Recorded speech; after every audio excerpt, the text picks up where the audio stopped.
On September 10, 1952, the skies over North Korea bore witness to a rare and dramatic encounter. Amid the jet age's dominance, two World War II-era F4U Corsairs, flown by Captain Jesse Folmar and First Lieutenant Willie Daniels of Marine Fighter Attack Squadron 312, known as the Checkerboards, were tasked with a routine bombing mission. What unfolded would become an extraordinary tale of courage, skill, and the indomitable spirit of two Marine aviators. As the Corsairs approached the mouth of the Taedong River, Folmar, carrying over 2,000 pounds of bombs and rockets, scanned for enemy activity along the south shore. Despite reports of enemy movements, there were no visible targets. "Do you see them?" he radioed. "That's a negative. Checker 9, came Daniels' reply. With nothing in sight, the pair began patrolling the estuary. Unbeknownst to them, two Soviet-made MiG-15 jet fighters had spotted the blue Corsairs from high above.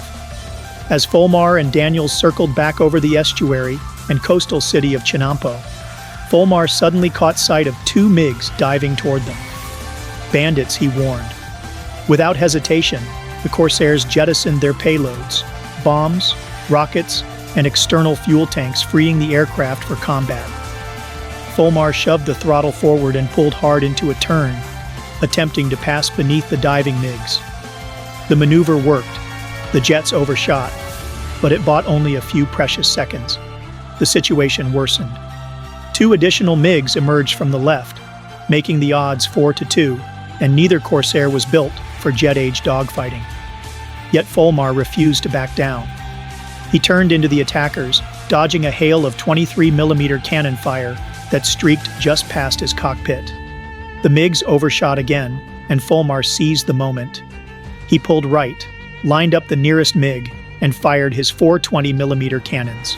The shells struck home, tearing through the jet's fuselage. The MiG began trailing fuel, then smoke. Seconds later, it spun out of control, the pilot ejecting as the aircraft fell into the fields below. Folmar had done the unthinkable. He'd downed a MiG and a Corsair. The two Marines resumed a defensive weave, now trailed by three MiGs. Then, to their horror, four more enemy jets appeared on the horizon. The odds were now 7-2, an impossible scenario. Realizing they couldn't win this fight, Folmar ordered a dive toward the Yellow Sea. The Corsairs raced seaward, but the MiGs were closing fast. One jet zeroed in on Folmar. Daniels slowed his plane to bait the attacker into overshooting and nearly succeeded. But while Daniels was occupied, another MiG found a clear shot at Folmar's aircraft. The attack was devastating. Tracers ripped past the cockpit, and an explosion rocked the Corsair. The plane veered sharply left. Folmar's controls fought against him. A glance at the wing confirmed the worst. The left aileron was gone. Part of the wing root was shredded, and several feet of the wingtip had been blown off. Knowing the Corsair couldn't survive a landing, Folmar radioed his position and issued a distress call. Another burst of MiG fire forced his hand. He opened the canopy and bailed out into the wind. Tumbling through the sky, Folmar managed to deploy his parachute just as a MiG screamed past. Below him, the remnants of his Corsair plunged into the sea in a towering splash.